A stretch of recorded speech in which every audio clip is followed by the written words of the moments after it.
Hello everyone, welcome to অ্যাকোয়ারশিয়া। আশা করি সবাই ভালো আছেন। আজকের এপিসোডে আপনাদের সাথে কথা বলবো প্ল্যান্টেড ট্যাঙ্ক নিয়ে। প্রথমেই আপনাদের সাথে আলাপ করতে চাই যে অ্যাকচুয়ালি প্ল্যান্টেড ট্যাঙ্ক বলতে আমরা কি বুঝি। বেসিক্যালি আপনার অ্যাকুয়ারিয়ামে বা ট্যাঙ্কে কিছু প্ল্যান্ট থাকলেই সেটা প্ল্যান্টেড ট্যাঙ্ক হয়ে যায় না। আমরা তখনই একটা ট্যাঙ্ককে প্ল্যান্টেড ট্যাঙ্ক বলতে পারি যখন সেখানে পর্যাপ্ত পরিমাণ প্ল্যান্ট থাকে এবং একটি ন্যাচারাল এনভায়রনমেন্টকে রেপ্লিকেট করা হয়ে থাকে। অর্থাৎ প্ল্যান্টেড ট্যাঙ্ক হতে গেলে আপনার ট্যাঙ্কটির ভিতরে একটি প্রাকৃতিক পরিবেশ বিদ্যমান থাকতে হবে। আমি গ্রুপে অনেক কমেন্টসেই বলে থাকি যে plant plus tank is not equal to planted tank. So একটি ট্যাঙ্কে যদি সিলেট স্যান্ড বা অন্য কোনো স্যান্ড সাবস্ট্রেট থাকে বা এমনকি গার্ডেন সয়েল বা ইভেন অ্যাকুয়া সয়েলও থাকে, আর সেখানে একটি কোণায় যদি কিছু পরিমাণ প্ল্যান্টস দেওয়া থাকে, তাহলেই সেটা বেসিক্যালি প্ল্যান্টেড ট্যাঙ্ক হয়ে যাবে না। এখানে একটা জিনিস উল্লেখ্য, প্ল্যান্টেড ট্যাঙ্ক আর অ্যাকুয়াস্কেপিং এই দুটো জিনিসও কিন্তু ভিন্ন। বাট আজকে আমরা অ্যাকুয়াস্কেপিং নিয়ে কথা বলবো না, আমরা কথা বলবো প্ল্যান্টেড ট্যাঙ্ক নিয়ে। প্ল্যান্টেড ট্যাঙ্ক হওয়ার জন্য প্রথম যে শর্তটি হচ্ছে যে আপনার ট্যাঙ্কের অন্তত 70% প্ল্যান্ট দ্বারা পরিপূর্ণ থাকতে হবে। কারণ আপনি নেচারেও কোথাও আপনি দেখবেন না যে বিরাট পরিমাণ খালি জায়গার মধ্যে এক কোণায় অল্প কিছু প্ল্যান্ট পড়ে আছে। আর অনেস্টলি স্পিকিং, এভাবে একটি ট্যাঙ্ক করলেও সেটা এভেনচুয়ালি সাস্টেইনেবল হবে না, সেখানে প্ল্যান্টের থেকে অ্যালজি গ্রো করবে বেশি। তাই প্ল্যান্টেড ট্যাঙ্ক হওয়ার জন্য আপনার ট্যাঙ্কের ভিতরে বিভিন্ন রকমের প্ল্যান্ট পর্যাপ্ত পরিমাণে থাকতে হবে এবং যদি অ্যাটলিস্ট 70% এরিয়া প্ল্যান্ট দ্বারা পরিপূর্ণ থাকে, কেবলমাত্র তখনই সেটাকে একটি প্ল্যান্টেড ট্যাঙ্ক বলা যাবে। প্ল্যান্টেড ট্যাঙ্ক আমাদের সবার কাছেই খুবই প্রিয়। অনেকেই আমরা মনে করে থাকি যে প্ল্যান্টেড ট্যাঙ্কে অনেক ঝামেলা, ডিফারেন্ট জিনিসপত্র মেনটেন করতে হয়, অনেক কিছু প্রপারলি কেয়ার করতে হয়, যেটা অনেকের কাছেই ঝামেলা মনে হয়। সো আমার প্রথম সাজেশন হচ্ছে, আপনার কাছে যদি মনে হয় যে প্ল্যান্টেড ট্যাঙ্ক ঝামেলা, তাহলে প্ল্যান্টেড ট্যাঙ্কের দিকে আগানোর দরকার নেই। অ্যাজ অ্যান অ্যাকুয়ারিস্ট আপনাকে যে প্ল্যান্টেড ট্যাঙ্ক এনথুজিয়াস্ট হতেই হবে এমন কোনো কথা নেই। পৃথিবীর অনেক বড় বড় অ্যাকুয়ারিস্ট আছেন যারা শুধুমাত্র সারা জীবন মনস্টার ট্যাঙ্কই করেছেন। তাই আপনি যদি প্ল্যান্টেড ট্যাঙ্ক নাও করতে চান, যে কোনো কারণেই হোক না কেন, সেটাতে আসলে কিন্তু কোনো প্রবলেম নেই। একটি প্ল্যান্টেড ট্যাঙ্কের সাকসেস বা ফেইলিওর অ্যাকচুয়ালি ডিপেন্ড করে আপনার নলেজের উপরে। আপনি যদি আপনার ট্যাঙ্কে শুধু মাছ রাখেন, আপনাকে প্রথম যে জিনিসটি জানতে হয় সেটি হচ্ছে ওই মাছটির ব্যাপারে, যে এই মাছটির ট্যাঙ্ক রিকোয়ারমেন্ট কী, এই মাছটির জন্য রিকোয়ার্ড ওয়াটার প্যারামিটার্স কী, কীরকম ট্যাঙ্ক সাইজ লাগে, এই মাছটার ডায়েট কী, এবং সেভাবে আপনাকে মাছটি পালন করতে হয় যেন সেই মাছটি সুস্থ থাকে এবং ভালোভাবে গ্রো করতে পারে। সিমিলারলি প্ল্যান্টেড ট্যাঙ্কে আপনার নাম্বার 1 প্রায়োরিটি হচ্ছে প্ল্যান্টস। সো আপনি যদি প্ল্যান্টেড ট্যাঙ্ক করতে চান, আপনাকে মাথায় রাখতে হবে যে আপনি প্ল্যান্টের জন্য এই ট্যাঙ্কটি করছেন। কিন্তু বেশিরভাগ ক্ষেত্রেই দেখা যায় অনেকেই সামহাও ট্যাঙ্কটিকে অল ইন ওয়ান টাইপের করে ফেলেন, যে যেখানে প্ল্যান্ট আছে, ফিশ আছে, শ্রিম্প আছে, আরও যা যা পসিবল সবই এক ট্যাঙ্কের ভিতরে। এভাবে কখনোই একটি প্ল্যান্টেড ট্যাঙ্ক হবে না। সো আপনি যদি প্ল্যান্টেড ট্যাঙ্ক করতে চান, আপনাকে ফার্স্টে ডিসাইড করতে হবে যে প্ল্যান্টকে প্রায়োরিটি দিয়ে আপনি একটি ট্যাঙ্ক করতে পারবেন কি না। আপনি যে কোনো একটি মাছ রাখতে গেলে যেরকম তার সমস্ত রিকোয়ারমেন্ট সম্বন্ধে আপনাকে জানতে হবে এবং সেগুলোকে পূর্ণ করতে হবে, সিমিলারলি প্ল্যান্টেড ট্যাঙ্ক করতে গেলেও আপনাকে ফার্স্টে প্ল্যান্ট বায়োলজি বুঝতে হবে, আপনার পার্টিকুলার প্ল্যান্টটির রিকোয়ারমেন্ট কী কী সেগুলো বুঝতে হবে এবং জানতে হবে, এবং সেইভাবে আপনার ট্যাঙ্কটিকে সেট আপ করতে হবে এবং সেইভাবে ট্যাঙ্কের অন্য সব কিছুই মেনটেন করতে হবে। আমরা সাধারণত স্কুলে থাকতেই প্ল্যান্ট বায়োলজির সাথে ইন্ট্রোডিউসড হয়েছি। অনেকগুলো জিনিসই কিন্তু আমরা স্কুল লাইফেই শিখেছি, যেরকম একটি প্ল্যান্টের বডি ম্যাসের 40%ই হচ্ছে কার্বন। তারপরে প্ল্যান্ট ফটোসিনথেসিস করে, ফটোসিনথেসিসের সময় প্ল্যান্ট বাতাস থেকে কার্বন ডাইঅক্সাইড গ্রহণ করে এবং অক্সিজেন ছাড়ে। আবার যখন ফটোসিনথেসিস করে না, তখন প্ল্যান্ট অক্সিজেন গ্রহণ করে এবং কার্বন ডাইঅক্সাইড ছাড়ে। এই জিনিসগুলো আমরা স্কুলে থাকতেই শিখেছি। সো আজকে আমরা প্ল্যান্টেড ট্যাঙ্ক করতে গেলেও এই সেম কনসেপ্টটাই কিন্তু আমাদের প্ল্যান্টের জন্য প্রযোজ্য। সেটা এমার্সড প্ল্যান্টই হোক আর সাবমার্সড প্ল্যান্টই হোক, বেসিক কনসেপ্টটা সেম। সো আবার আপনাদেরকে বলতে চাই যে আপনি যদি প্ল্যান্টেড ট্যাঙ্ক করতে চান, সেক্ষেত্রে আপনার মেন্টালিটিটা হতে হবে যে আপনার ট্যাঙ্কের নাম্বার 1 প্রায়োরিটি হচ্ছে প্ল্যান্টস। তারপরে সেই প্ল্যান্টকে অ্যাকসেন্ট করার জন্য এবং আপনার ট্যাঙ্কের মধ্যে কিছু মুভিং লাইফের অস্তিত্ব বোঝানোর জন্য বেসিক্যালি সেখানে কিছু পরিমাণ ফিশ অ্যাড করা হয়। তাহলে একটি প্ল্যান্টেড ট্যাঙ্ক সুন্দরভাবে করার জন্য আপনাকে জানতে হবে যে একটি প্ল্যান্টেড ট্যাঙ্কের জন্য কি কি জিনিস ইম্পর্ট্যান্ট। প্ল্যান্টেড ট্যাঙ্কের ক্ষেত্রে বলতে গেলে প্রথম আপনাকে ডিসাইড করতে হবে প্ল্যান্টেড ট্যাঙ্কের সাবস্ট্রেট নিয়ে। একটি প্ল্যান্ট সাধারণত দুইভাবে খাদ্য গ্রহণ করে থাকে। প্রথমত প্ল্যান্ট তার রুটস বা শিকড় থেকে খাদ্য গ্রহণ করে। শিকড়ের কাজ হচ্ছে খাদ্য গ্রহণ করা এবং সেই প্ল্যান্টটিকে সাবস্ট্রেটের সাথে আঁকড়ে রাখা, যেন প্ল্যান্টটি স্রোতের কারণে বিভিন্ন জায়গায় ভেসে যেতে না পারে। আর সেকেন্ডলি প্ল্যান্ট তার পাতার মাধ্যমে ওয়াটার কলমে বিদ্যমান সকল নিউট্রিয়েন্টস শোষণ করে থাকে। তাহলে আমরা বুঝলাম প্ল্যান্টস দুইভাবে খাদ্য গ্রহণ করে, শিকড়ের মাধ্যমে এবং তার পাতার মাধ্যমে। তার মানে আপনার যে সাবস্ট্রেট আছে সেখানেও নিউট্রিয়েন্টস থাকতে হবে এবং আপনার ওয়াটার কলামেও নিউট্রিয়েন্টস থাকতে হবে। এ কারণেই যখন জিজ্ঞেস করা হয় যে আমি শুধু স্যান্ডে কি প্ল্যান্ট গ্রো করতে পারবো অথবা ক্রাশ গ্রেভেলে প্ল্যান্ট গ্রো করতে হবে কিনা, এখন আপনি নিজেই চিন্তা করুন যে যদি সেটা শুধু স্যান্ড হয় অথবা ক্রাশড গ্রেভেল বা স্টোনস হয়, তাহলে সেখানে কি নিউট্রিয়েন্টস আছে যেটা প্ল্যান্ট তার শিকড়ের মাধ্যমে গ্রহণ করতে পারবে। সো এই কারণে আপনি প্ল্যান্টেড ট্যাঙ্ক করতে চাইলে আপনার দুটি মাত্র অপশন। প্রথম অপশন হচ্ছে, এবং যেটি বেস্ট, সেটি হচ্ছে কমার্শিয়াল অ্যাকোয়াসয়েল ইউজ করা। কমার্শিয়াল অ্যাকোয়াসয়েলগুলো সবই হচ্ছে ক্লে বেসড সয়েল এবং এর ভিতরে প্রচুর পরিমাণ অ্যামোনিয়া এবং আয়রন মিশ্রিত থাকে।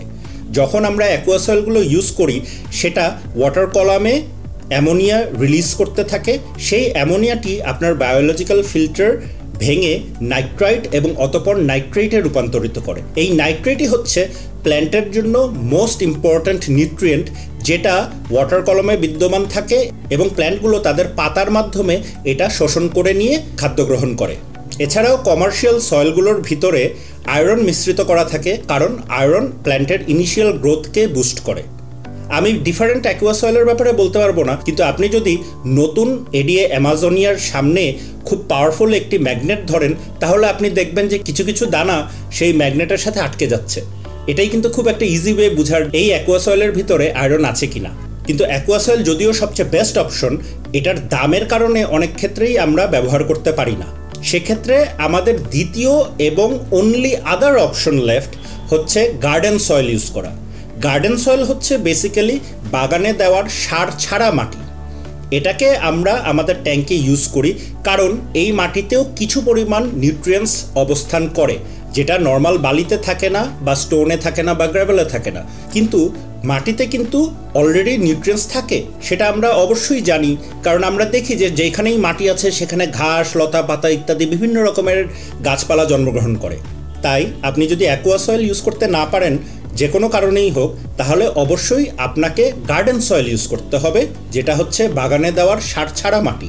এটা আপনি যে কোনো নার্সারিতে গিয়েই যদি বলেন, তাহলে তারা দিয়ে দিবে এক বস্তা সার ছাড়া মাটির দাম মাত্র 70 থেকে 80 টাকা।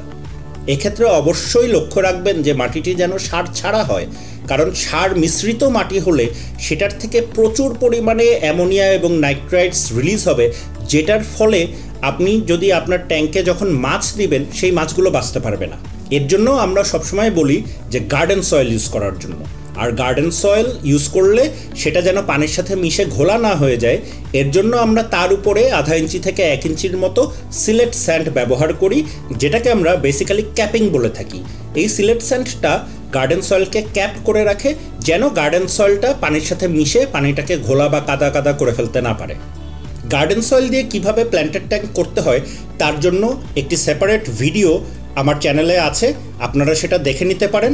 আমি সেটার লিঙ্কটি আমি ভিডিও ডেসক্রিপশনে দিয়ে দিচ্ছি এবং স্ক্রিনের উপরের দিকেও দিয়ে দিচ্ছি। তাহলে আমরা বুঝতে পারলাম যে প্ল্যান্টেড ট্যাঙ্কের জন্য নাম্বার 1 কনসার্ন হচ্ছে আপনাকে একটি প্রপার সাবস্ট্রেট চুজ করতে হবে, যেটা হয় কমার্শিয়াল অ্যাকোয়াসয়েল অথবা গার্ডেন সয়েল। অনেকে বলতে পারেন যে কিন্তু শুধু স্যান্ডেও তো গ্রো করে এরকম অনেক প্ল্যান্ট আছে। হ্যাঁ, technically it is true, but ব্যাপারটা আমি আরেকটু অন্যভাবে এক্সপ্লেন করি। যেমন আপনি একটি বেয়ার বটম 12 কিউব ট্যাঙ্কে আপনি ইজিলি এক জোড়া মলি বা প্ল্যাটি বা গাপ্পি রাখতে পারেন, নট এ প্রবলেম। তারা কিন্তু বেঁচে থাকবে ঠিকই, তারাও গ্রো করবে, আপনি খাওয়া দিবেন, তারা গ্রো করবে, ব্রিড করবে, সবই করবে। কিন্তু সবসময় বলা হয় যে যদি আপনার গাপ্পি বা প্লেটি একটি প্ল্যান্টেড ট্যাঙ্কে থাকে তাহলে তারা হ্যাপিয়ার থাকবে। সো আপনার যদি একজোড়া গাপ্পি থাকে এবং সেগুলো একটি বেয়ার বটম ট্যাঙ্কে থাকে ভার্সাস আরেকজনের কাছে একজোড়া গাপ্পি আছে যেটা একটি প্ল্যান্টেড ট্যাঙ্কে আছে, সেই প্ল্যান্টেড ট্যাঙ্কে থাকা গাপ্পিগুলো কিন্তু বেটার অবস্থায় থাকবে এবং হ্যাপিয়ার থাকবে, কারণ সেটা তাদের ন্যাচারাল হ্যাবিট্যাট। সিমিলারলি একটি প্ল্যান্টের ন্যাচারাল হ্যাবিট্যাটেও কিন্তু সয়েল থাকে। সো আপনি যদি বলেন যে শুধু স্যান্ডে গাপি গ্রাস ড্যান্সাই এটসেট্রা এগুলো হতে পারে, কিন্তু সেটা কিন্তু ভালোভাবে হচ্ছে না। যেটা আমি শুরুতেই বললাম, প্ল্যান্টেড ট্যাঙ্কে নাম্বার 1 প্রায়োরিটি হচ্ছে আপনার প্ল্যান্টস। সো আপনার প্ল্যান্টসের জন্য কি লাগে? সাবস্ট্রেট লাগে। তাই আপনাকে প্ল্যান্টেড ট্যাঙ্কে একটি সাবস্ট্রেট চুজ করতে হবে। আপনার ট্যাঙ্কের সাবস্ট্রেটটা বেসিক্যালি আপনার ট্যাঙ্কের হার্ট, এবং তার উপরে ডিপেন্ড করে যে আপনার ট্যাঙ্কের পরবর্তী মেইনটেনেন্স কিভাবে করতে হবে। সেই প্রসঙ্গে যাওয়ার আগে আমরা next most important item for a planted tank সেটা নিয়ে আলাপ করি। এটি হচ্ছে কার্বন ডাইঅক্সাইড বা CO2। ভিডিওর শুরুতেই আপনাদেরকে জানিয়েছি যে আমরা বেসিক্যালি স্কুলে থাকতেই জেনেছি যে ফটোসিনথেসিসের সময় প্ল্যান্ট CO2 গ্রহণ করে এবং অক্সিজেন রিলিজ করে। সেম জিনিসটা আপনার প্ল্যান্টেড ট্যাঙ্কের প্ল্যান্টগুলোও কিন্তু করবে। তাই আপনার প্ল্যান্টেড ট্যাঙ্কের জন্য মোস্ট ইম্পর্ট্যান্ট জিনিস হচ্ছে কার্বন ডাইঅক্সাইড বা CO2। এখন প্ল্যান্টের স্পিসিস অনুযায়ী সেই প্ল্যান্টের carbon dioxide requirement already identified আছে। এটি বেসিক্যালি 3 ভাগে ভাগ করা যায়, যে লো CO2 requirement, medium CO2 requirement এবং হাই CO2 রিকোয়ারমেন্ট। স্পেসিফিক্যালি বলতে গেলে লো CO2 মানে হচ্ছে ওয়াটার কলামে অ্যাবাউট 7 থেকে 8 ppm কার্বন ডাইঅক্সাইড থাকতে হবে। ppm মানে হচ্ছে পার্টস পার মিলিয়ন, যেটা same as milligram per litre. তার মানে লো CO2 রিকোয়ারমেন্ট হলেও অপটিমাল হচ্ছে 7 থেকে 8 ppm CO2। এখানে একটি জিনিস আপনাকে জানতে হবে যে নর্মালি আমাদের ট্যাপের পানিতে কিন্তু অলরেডি 1 থেকে 2 ppm CO2 মিশ্রিত থাকে। তার মানে আপনাকে আরও কিছু CO2 ইনজেক্ট করে 7 থেকে 8 ppm এ মেনটেন করতে হবে আপনার লো CO2 রিকোয়ারমেন্ট প্ল্যান্টের অপটিমাম গ্রোথের জন্য। এরপরে কথা বলি মিডিয়াম CO2 রিকোয়ারমেন্টের ব্যাপারে। মিডিয়াম CO2 রিকোয়ারমেন্ট মানে হচ্ছে অ্যাবাউট 14 থেকে 15 ppm CO2 আপনার ওয়াটার কলামে বিদ্যমান থাকতে হবে। আর সবশেষে হাই CO2 রিকোয়ারমেন্ট মানে 30 থেকে 35 ppm CO2 থাকতে হবে। প্রত্যেকটি প্ল্যান্টের জন্যই এই রিকোয়ারমেন্টটি অলরেডি আইডেন্টিফাইড আছে। আমি পার্সোনালি যে ওয়েবসাইটটি ব্যবহার করে থাকি সেটি হচ্ছে tropica.com। সেখানে গিয়ে আপনি প্ল্যান্টের নাম লিখলেই মোরলেস আপনি সেই প্ল্যান্টটার CO2 রিকোয়ারমেন্ট, লাইট রিকোয়ারমেন্ট ইত্যাদি আপনি জেনে যেতে পারবেন। লো CO2 রিকোয়ারমেন্টগুলোর মধ্যে অনেক কমন প্ল্যান্ট আছে, যেরকম আমাদের বেশিরভাগ মস এবং ফার্ন, এগুলো হচ্ছে লো CO2 রিকোয়ারমেন্ট প্ল্যান্ট। এছাড়াও ডোয়ার্ফ হেয়ার গ্রাস বা নর্মাল হেয়ার গ্রাস সেটিও একটি কার্পেটিং প্ল্যান্ট যেটার CO2 রিকোয়ারমেন্ট লো CO2 রিকোয়ারমেন্টের ব্যাপারে একটি জিনিস আমি ক্লিয়ার করতে চাই যে লো CO2 অ্যান্ড নো CO2 দুটো কিন্তু ডিফারেন্ট জিনিস। কোনো প্ল্যান্টেরই কিন্তু নো CO2 রিকোয়ারমেন্ট না, বলা হয়ে থাকে লো CO2 রিকোয়ারমেন্ট, যেটি হচ্ছে 7 থেকে 8 ppm। পানিতে অলরেডি 1 থেকে 2 ppm CO2 আছে দেখে এই মস এবং ফার্ন ইত্যাদি লো CO2 রিকোয়ারমেন্ট প্ল্যান্টগুলো সার্ভাইভ করতে পারে। কিন্তু যেহেতু লো CO2 মানে হচ্ছে অপটিমালি 7 থেকে 8 ppm, আপনার ট্যাঙ্কে যদি DIY বা প্রেশারাইজড CO2 ইনজেক্টেড থাকে তাহলে সেই লেভেলটি অনায়াসেই 7 থেকে 8 ppm এ ইনক্রিজ করা পসিবল, এবং সেক্ষেত্রে তখন আপনার প্ল্যান্টের গ্রোথও অনেক বেটার হবে এবং অপটিমাল হবে। আবার বলছি, প্ল্যান্টেড ট্যাঙ্কে নাম্বার 1 প্রায়োরিটি হচ্ছে প্ল্যান্ট। সো প্ল্যান্টের প্রাইমারি রিকোয়ারমেন্ট হচ্ছে CO2। এখন ইট ইজ ইয়োর ডিসিশন যে আপনি যদি প্ল্যান্টের জন্য প্ল্যান্টের ট্যাঙ্ক করে থাকেন এবং সেই প্ল্যান্টের একটা CO2 রিকোয়ারমেন্ট আইডেন্টিফাইড থাকে তাহলে আপনাকে অবশ্যই CO2 দিতে হবে। CO2-র পরে নেক্সট মোস্ট ইম্পর্ট্যান্ট আইটেম হচ্ছে নিউট্রিয়েন্টস।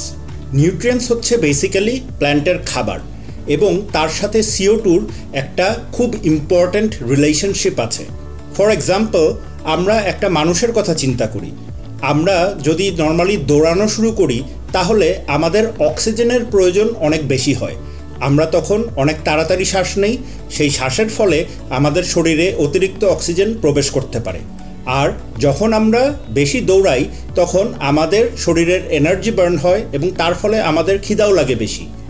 প্ল্যান্টের ক্ষেত্রেও ব্যাপারটা সেরকমই। যখন আলো পেয়ে প্ল্যান্ট ফটোসিনথেসিস স্টার্ট করে তখন তারও দৌড়ানোর জন্য অতিরিক্ত কার্বন ডাইঅক্সাইডের প্রয়োজন হয়। আর সেই অতিরিক্ত কার্বন ডাইঅক্সাইড পাওয়ার ফলে তার যখন ফটোসিনথেসিস শুরু হয় তখন তার এনার্জির জন্য অতিরিক্ত খাবারেরও দরকার হয়, যেটা হচ্ছে নিউট্রিশন। প্ল্যান্টের ট্যাঙ্কে নিউট্রিশন ডোজিং সাধারণত দুইভাবে করা হয়ে থাকে। একটি হচ্ছে লিন ডোজিং বা এডিএ মেথড এবং অপরটি হচ্ছে ইআই বা এস্টিমেটিভ ইন্ডেক্স ডোজিং। প্ল্যান্টের ট্যাঙ্কে নিউট্রিশন ডোজিংয়ের ব্যাপারে একটি ডিটেইলড ভিডিও অলরেডি চ্যানেলে আছে, যেটার লিঙ্ক আমি স্ক্রিনে এবং ভিডিও ডিসক্রিপশনে দিয়ে দিচ্ছি, সেটা আপনারা দেখে নিতে পারেন। তাহলে আপনারা ইজিলি বুঝতে পারছেন কার্বন ডাইঅক্সাইড এবং প্ল্যান্টের ট্যাঙ্কের নিউট্রিশন একটা আরেকটার সাথে ওতপ্রোতভাবে জড়িত। ইভেন আপনার যদি লো টেক প্ল্যান্টের ট্যাঙ্ক থাকে, সেখানে আপনি যদি ডিআইওয়াই CO2 দিয়ে CO2-র পরিমাণ 7 থেকে 8 ppm রেইজ করেন, তাহলে সেক্ষেত্রেও সপ্তাহে একবার আপনার ফার্টিলাইজার দেওয়া উচিত। তাহলে আপনার প্ল্যান্টগুলো যখন অপটিমাম CO2 পেয়ে ফাস্টার ফটোসিনথেসিস করবে, তাদের কোনোভাবেই কোনো রকম নিউট্রিয়েন্ট ডেফিসিয়েন্সি হবে না। নিউট্রিয়েন্টের পরে লাস্ট রিকোয়ারমেন্টটি হচ্ছে লাইট। জি, আমি লাস্ট রিকোয়ারমেন্ট হিসেবেই লাইট বলেছি, নট দ্য ফার্স্ট রিকোয়ারমেন্ট। কেন, সেটা আমি খুব শীঘ্রই এক্সপ্লেন করছি। আপনার যেরকম প্রতিটি প্ল্যান্টের জন্য CO2 রিকোয়ারমেন্টের জন্য লো, মিডিয়াম এবং হাই ডিফাইন করা আছে, সেরকম প্রতিটি প্ল্যান্টের লাইট রিকোয়ারমেন্টও লো, মিডিয়াম অ্যান্ড হাই এই হিসাবে ডিফাইন করা আছে। এই ইনফরমেশনটিও আপনি tropica.com থেকে পাবেন, অথবা আপনি গুগল করলেও আপনি জানতে পারবেন। বেসিক্যালি প্ল্যান্ট যখন লাইট পায় তখন সে ফটোসিনথেসিস স্টার্ট করে। ফটোসিনথেসিস স্টার্ট করার জন্য তার প্রথম দরকার হচ্ছে কার্বন ডাইঅক্সাইড। সো একটি প্ল্যান্ট যখন লাইট পায় তখন সে ফটোসিনথেসিস স্টার্ট করার জন্য যদি কার্বন ডাইঅক্সাইড না পায়, তাহলে সে কিন্তু ফটোসিনথেসিস করতে পারবে না, যদিও আপনি লাইট দিয়ে রাখছেন। তো তার মানে লাইটের আগে প্রায়োরিটি হচ্ছে কার্বন ডাইঅক্সাইডের। এটা আমি আরেকটু ইজিলি আপনাদেরকে এক্সপ্লেন করতে চাই। আমরা মানুষরা বাতাস থেকে অক্সিজেন গ্রহণ করি এবং কার্বন ডাইঅক্সাইড ছাড়ি। আমি যদি এখন দৌড়াতে যাই, তাহলে আমার প্রথম রিকোয়ারমেন্ট হবে অক্সিজেন। যদি বাতাসে এনাফ পরিমাণ অক্সিজেন না থাকে, আমি দৌড়ানোর সময় আমার যে এক্সট্রা অক্সিজেনটা লাগবে সেটা কিন্তু আমি পাবো না। সো আমি যত জোরে দৌড়াতে চাবো তত আমার বেশি অক্সিজেন লাগবে, যার ফলে আমরা দৌড়ানোর সময় বা ভারী কাজ করার সময় দ্রুত শ্বাস নিই। দ্রুত শ্বাস নেই কারণ তত দ্রুত আমাদের অক্সিজেন বডিতে ইনটেক হচ্ছে এর জন্য। প্ল্যান্টের ক্ষেত্রেও ব্যাপারটা সেম, শুধু অক্সিজেনের জায়গায় তাদের লাগে carbon dioxide. So photosynthesis start করা মানে হচ্ছে আপনার প্ল্যান্টটা দৌড়ানো স্টার্ট করবে। সো তার মানে তার তখন এক্সট্রা কার্বন ডাইঅক্সাইডের দরকার হবে, যেটা আপনার ট্যাঙ্কে থাকতে হবে। That is the number 1 priority. Next, এখন ফটোসিনথেসিস স্টার্ট যখন সে করলো, তখন তার নিউট্রিশন দরকার হবে এবং প্রাইমারিলি সেটা ওয়াটার কলাম থেকে দরকার হচ্ছে। এর জন্যই আমরা ফার্টিলাইজার ডোজ করি, কারণ যখন ফটোসিনথেসিস স্টার্ট করার জন্য তার CO2ও আছে এবং সে সেটা স্টার্ট করতে যাচ্ছে, তখন তার এই ফটোসিনথেসিসের জ্বালানি হিসাবে সেই ফার্টিলাইজার বা নিউট্রিয়েন্টসগুলো প্রয়োজন। সো এখন আপনি চিন্তা করে দেখুন, আপনার ট্যাঙ্কে এনাফ পরিমাণ CO2 নেই, কিন্তু আপনি যখন ফার্টিলাইজার দিচ্ছেন তখন অ্যাকচুয়ালি কী হচ্ছে, আপনার প্ল্যান্ট কিন্তু ফটোসিনথেসিস করতেই স্টার্ট করতে পারছে না বা খুব ধীর গতিতে করছে। তার ফলে সে যদি ফটোসিনথেসিস স্লোলি করে, আপনি যে ফার্টিলাইজারটা ট্যাঙ্কে দিচ্ছেন সেটা কিন্তু সে গ্রহণ করতে পারছে না, সেটা বেসিক্যালি আনইউজড থেকে যাচ্ছে এবং আপনি এভরি উইকে ওয়াটার চেঞ্জের সময় সেই ফার্টিলাইজার আপনি ফেলে দিচ্ছেন। সো এই কারণেই আবার আমি ইম্পর্টেন্সটা দিতে চাই যে নাম্বার 1 হচ্ছে কার্বন ডাইঅক্সাইড, নাম্বার 2 হচ্ছে নিউট্রিয়েন্টস বা ফার্টিলাইজার, সবশেষে নাম্বার 3 হচ্ছে লাইট। ফর এক্সাম্পল, আপনাদেরকে আমি HC কিউবার কথা বলি, যেটা one of the most difficult carpeting plant বা ফোরগ্রাউন্ড প্ল্যান্ট হিসেবে ধরা হয়ে থাকে। আমাদের দেশের জন্য মোস্ট চ্যালেঞ্জিং ফ্যাক্টর হচ্ছে টেম্পারেচার, বাট আমরা যদি এই ক্ষেত্রে টেম্পারেচারটাকে অ্যাভয়েড করি বা ধরে নিলাম যে চিলার দিয়ে অথবা শীতকালে আমাদের ট্যাঙ্কের টেম্পারেচার 24-25 আছে, তাহলে প্রথম যে জিনিসটা লাগবে কিউবার, সেটা হচ্ছে very high amount of carbon dioxide, অর্থাৎ 30 থেকে 35 ppm কার্বন ডাইঅক্সাইড। নেক্সট, সেই ট্যাঙ্কে প্রচুর পরিমাণ ফার্টিলাইজার লাগবে। সো যদি আপনার ট্যাঙ্কে হাই CO2 থাকে এবং এনাফ পরিমাণ নিউট্রিয়েন্টস থাকে, সেই ক্ষেত্রে আপনি ইভেন মিডিয়াম লাইটেও কিউবা খুব ভালোভাবে গ্রো করবে, যদিও Cuba defined as a high light required plant. এই সেম ব্যাপারটা আপনি আরেকটু ডিফারেন্টভাবে দেখতে পারেন। প্ল্যান্টের জন্য 3টি জিনিস দরকার হয়ে থাকে in particular order: carbon dioxide, nutrients এবং লাইট। সো এই 3টি জিনিসই প্ল্যান্টকে কিন্তু খুঁজতে হয়। সো যদি আপনার ট্যাঙ্কে এনাফ পরিমাণ কার্বন ডাইঅক্সাইড থাকে, এনাফ পরিমাণ নিউট্রিয়েন্টস থাকে, তার কিন্তু এই দুটো উপাদান খুঁজতে হচ্ছে না কোনোভাবেই। তখন তার শুধুমাত্র একটি জিনিস খুঁজতে হচ্ছে, যেটি হচ্ছে লাইট। সো এই কারণে আপনার যদি CO2 এবং নিউট্রিয়েন্টস এই দুটি এনাফ পরিমাণে থাকে, তাহলে লাইট অতটা ইম্পর্ট্যান্ট না। মিডিয়াম লাইট থেকে মিডিয়াম টু হাই লাইট পর্যন্ত that is good enough for most plants. সুতরাং মনে রাখবেন যে আপনার ফার্স্ট প্রায়োরিটি, ইভেন আপনার যদি লো CO2 রিকোয়ার্ড প্ল্যান্টও হয়, আমার মতে যেহেতু আপনি DIY CO2 ফ্রিতে পাচ্ছেন, ইটস প্র্যাকটিক্যালি ফ্রি, চিনি সবার বাসাতেই আছে, ইস্ট মাত্র 30 টাকা বটল, সো বাদবাকি সব কিছুই ফ্রি। সো এটা আমি আসলে পার্সোনালি এতটুক না করাটা আমি আসলে সাজেস্ট করি না। ইট ইজ সেম অ্যাজ, ধরা যাক আপনার গোল্ডফিশ আছে, দিনে 2 বার খাবার দিতে হয়, আপনি চিন্তা করলেন যে না, দিনে 2 বার খাবার দেওয়া খুব ঝামেলা, আমি একবার দিব। That is same as torturing the fish. আমার মতে যে কোনো প্ল্যান্টের ট্যাঙ্কে CO2 না দেওয়াটা, it is torturing the plants. Plants are also living animals and they have their particular requirements. So সেটা আমাদেরকে জেনে বুঝে প্রপারলি আগানোটাই আসলে আপনাকে একটি প্ল্যান্টেড ট্যাঙ্কের সাকসেস এনে দিবে। লাস্টলি, প্ল্যান্টেড ট্যাঙ্কের জন্য আরেকটি ইম্পর্ট্যান্ট জিনিস নিয়ে কথা বলে আজকের এপিসোডটি শেষ করতে চাই। সেটি হচ্ছে ওয়াটার ফ্লো। আমার মতে বেশিরভাগ মানুষই ট্যাঙ্কের ফিল্ট্রেশন রেট এবং ওয়াটার সার্কুলেশন রেট এই দুটিকে সেম মনে করে থাকেন। ব্যাপারটা কিন্তু টোটালি ডিফারেন্ট। আপনার ট্যাঙ্কের জন্য 6 গুণ থেকে 10 গুণের মতো ফিল্ট্রেশন দরকার, যেটা আপনার বায়োলজিক্যাল মিডিয়ার জন্য এটা আপনার ট্যাঙ্কের অ্যামোনিয়াকে ভেঙে নাইট্রাইট এবং অতঃপর নাইট্রেটে রূপান্তরিত করে, যেটা প্ল্যান্টের জন্য ভালো, প্ল্যান্ট সেটা খাবার হিসেবে গ্রহণ করতে পারে। আর ওয়াটার সার্কুলেশন হচ্ছে টোটালি ডিফারেন্ট। আমি যদি আপনাদেরকে উদাহরণ দিয়ে বোঝাতে চাই, ওয়াটার সার্কুলেশনটা হচ্ছে বেসিক্যালি আমাদের শরীরের ব্লাড স্ট্রিমের মতো। আমাদের শরীরের যে ব্লাড স্ট্রিম, সেটা কিন্তু আমরা যে খাবার গ্রহণ করি, আমরা যে বাতাস থেকে অক্সিজেন গ্রহণ করি, এটাকে আমাদের শরীরের সমস্ত জায়গায় ছড়িয়ে দেয়। সিমিলারলি আপনার ট্যাঙ্কের যে ওয়াটার ফ্লো বা ওয়াটার সার্কুলেশন, সেটাও কিন্তু কার্বন ডাইঅক্সাইড এবং নিউট্রিয়েন্টসকে আপনার ট্যাঙ্কের প্রতিটি কোনায় কোনায় ছড়িয়ে দেয়। তো তার ফলে আপনার প্ল্যান্টকে সেগুলো খুঁজতে হয় না। ওয়াটার সার্কুলেশন নর্মালি 10 গুণ থেকে 12 গুণ পর্যন্ত আপনার প্ল্যান্টেড ট্যাঙ্কের জন্য এনাফ। কতটুক সেটার কোনো ধরা বাঁধা নিয়ম নেই, কারণ প্ল্যান্টেড ট্যাঙ্কের ক্ষেত্রে প্রতিটি ট্যাঙ্ক ডিফারেন্ট।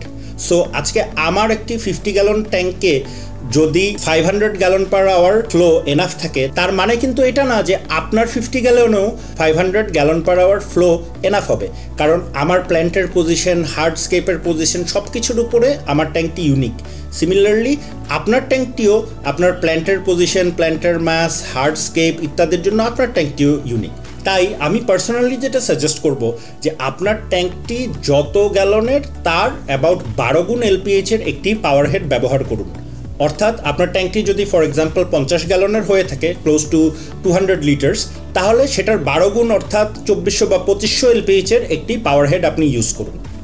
আপনি যদি পাওয়ার হেড ইউজ করেন, সেক্ষেত্রে আমি পার্সোনালি সাজেস্ট করব রিসানেরটা ইউজ করতে, কারণ রিসানের আউটফ্লোতে একটা নবের মতো আছে, যেটা ঘুরিয়ে আপনি ফ্লোটাকে অ্যাডজাস্ট করতে পারবেন। তাই ফর এক্সাম্পল আপনার ট্যাঙ্কটি যদি 50 গ্যালন হয়ে থাকে, তাহলে আপনি একটি 2500 LPH এর রিসানের পাওয়ার হেড ইউজ করতে পারবেন। এখন আপনাকে সেটি ফুল ফোর্সে অন করে দিতে হবে, এবং যদি আপনি দেখেন যে আপনার পার্টিকুলার ট্যাঙ্কে গাছগুলো এলোমেলোভাবে অনেক বেশি দুলছে, সেক্ষেত্রে আপনি আস্তে আস্তে আস্তে কমাতে থাকবেন, যতক্ষণ না আপনি আপনার প্ল্যান্টগুলোর মধ্যে সামান্য মুভমেন্ট দেখবেন, যেটাকে আমরা ইংলিশে বলি সোয়িং। সো হালকাভাবে আপনার প্ল্যান্টগুলো ডাইনে বামে দুলছে, এরকম অবস্থাতে আপনি আপনার ট্যাঙ্কের ওয়াটার সার্কুলেশনটা সেট করবেন। এই ওয়াটার সার্কুলেশনই আপনার ট্যাঙ্কে আপনি যে CO2 দিচ্ছেন, যে ফার্টিলাইজার দিচ্ছেন, সেই নিউট্রিয়েন্টসগুলোকে ট্যাঙ্কের কোনায় কোনায় পৌঁছে দিবে এবং প্ল্যান্ট ইজিলি সেগুলো গ্রহণ করতে পারবে। তার ফলে আপনার প্ল্যান্টগুলো অনেক ভালোভাবে গ্রো করবে। অনেকে বলতে পারেন যে যখন ফিশ দিবেন সেটাতে ফিশের স্ট্রেসড হবে কিনা। আপনি যদি রামিনোস টেট্রা, হার্লিকুইন রাসবোরা এই টাইপের মাছ ব্যবহার করেন, এদের নর্মালি 10-12 গুণ ফ্লোতে তেমন কিছুই হয় না। ফর এক্সাম্পল আমার নিজের 75 গ্যালন ট্যাঙ্কে 2000 LPH এর উপরে ফ্লো ছিল, সেখানে আমি বোজমানি রেইনবো এবং হার্লিকুইন রাসবোরা একসাথে রেখেছি। বড় ফিশ এবং ছোট ফিশ দুটোই ছিল, তাদেরও কোনো প্রবলেম হয়নি। মোরওভার, যেটা শুরুতেই বলেছিলাম, প্ল্যান্টেড ট্যাঙ্কে আপনার নাম্বার 1 প্রায়োরিটি হচ্ছে প্ল্যান্টস, তারপরে আসছে ফিশ। সো আপনার প্ল্যান্টেড ট্যাঙ্কের সব কিছু হতে হবে সেই প্ল্যান্টের জন্য বেস্ট কোনটা, প্ল্যান্টের জন্য বেস্ট কোনটা। সেটা যদি আপনার ফিশের জন্য সামান্য একটু স্ট্রেসফুল হয়, as I said, that is the second priority. আপনার যদি ফিশ মোর প্রায়োরিটি হয়, make a fish only tank, not a problem. কিন্তু প্ল্যান্ট যদি প্রায়োরিটি হয়, as it should be in a planted tank, তাহলে আপনার সব কিছু ফোকাস, সব কিছু দিতে হবে অন দ্য প্ল্যান্টস। আশা করি আজকের এপিসোডে আমি আপনাদেরকে প্ল্যান্টেড ট্যাঙ্কের বেসিক একটা কনসেপ্ট আপনাদেরকে দিতে পেরেছি, যে কিভাবে আপনাকে চিন্তা করতে হবে একটি প্ল্যান্টেড ট্যাঙ্ক করার আগে। আপনি ইন্টারনেটে সার্চ করলে অনেক সুন্দর সুন্দর প্ল্যান্টেড ট্যাঙ্ক দেখবেন। আপনার মনে হতে পারে যে অনেক এক্সপেন্সিভ, এটা এত মেটেরিয়ালস কিনতে হচ্ছে, তারা হয়তো চিলার কিনছে, বিরাট বিরাট অনেক টাকা দিয়ে করছে। কিন্তু তার সবার আগে আপনাকে জানতে হবে যে আপনি এই বেসিক কনসেপ্টটা বুঝতে না পারলে কিন্তু আপনি কখনোই এই সব ইকুইপমেন্ট আপনাকে ফ্রি দিলেও আপনার প্ল্যান্টেড ট্যাঙ্কটা কখনো সুন্দর হবে না। কারণ আপনি স্টার্ট করতে পারবেন, সব কিছু করবেন, বাট বেসিক্যালি প্ল্যান্ট না খেয়ে মারা যাবে বা রুগ্ন অবস্থায় থাকবে। তারা কখনো তাদের বেস্ট লুকিং হবে না, বেস্ট আউটপুট দিবে না। নেক্সট এপিসোডগুলোতে আমি চেষ্টা করব আপনাদেরকে এই CO2 এবং লাইট নিয়ে আরও ডিটেইলড ইনফরমেশন দেওয়ার জন্য, যাতে এই ইন্ডিভিজুয়াল জিনিসগুলো আপনারা বুঝতে পারেন। নিউট্রিয়েন্টস নিয়ে অলরেডি ভিডিও আছে, যেটার লিঙ্ক আমি দিয়ে দিয়েছি অলরেডি। কিভাবে আপনি LED স্ট্রিপ ইউজ করে DIY লাইট বানাতে পারবেন এবং কতটুকু দিতে হবে সেটার উপরেও ডিটেলড ভিডিও আছে, সেটার লিঙ্কও আমি দিয়ে দিচ্ছি। এবং ভবিষ্যৎ এপিসোডগুলোতে আমি আরও ইন ডিটেইলস আলোচনা করব, যাতে আপনারা এই একটার সাথে আরেকটাকে কানেক্ট করে আরও বেটারভাবে একটি প্ল্যান্টেড ট্যাঙ্কের রিকোয়ারমেন্টসগুলো বুঝতে পারেন। এরকম আরও অনেক ভিডিও দেখার জন্য এবং বিভিন্ন বিষয়ে জানার জন্য অ্যাকুয়ারশিয়ার সঙ্গেই থাকুন। সাবস্ক্রাইব বাটনটি চাপুন এবং নোটিফিকেশন বেলটিতে ক্লিক করুন। তাহলে নতুন যে কোনো ভিডিও আপলোড হওয়ার সাথে সাথেই তার ব্যাপারে আপনারা জেনে যেতে পারবেন। সবাই ভালো থাকবেন, ধন্যবাদ। It ain't my fault.